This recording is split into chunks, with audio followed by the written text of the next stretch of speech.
فوزيه، اشنو قلتي لي على دوك الدراري دوك المعقدين ديال الريت بيل؟ اشنو قالوا تاني على المراه؟ ديك المرا ما بقاش عندها الحق تدي راجل يتكفل بها. قالك ماتيرياليست. لا بنات الناس ما بقاوش. اخويا بنات الناس غتربطوها بكلمه تصبر على السلطه. ديك بنات اخويا انا ماشي بنت الناس. شنو زعما علاش بنت الناس كتبغيو تردوها مسكينه جفاف؟ وهاد الناس هادو نرجسيين واش بغاو المراه تخدم عليهم؟ فراه القوامه فراه هي تكليف ماشي تشريف. ها زيدي واشنو قالوا اخر؟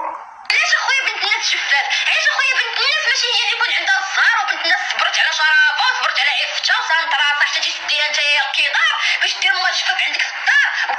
لكن السؤال اللي محيرني يا فوزيه وهو اشنو كتزيد هاد المراه في حياه الرجل، مع العلم بانها داخله هي غير بصلاه الاستخاره وبالاعضاء التناسليه ديالها. دارتها فوزيه تاني.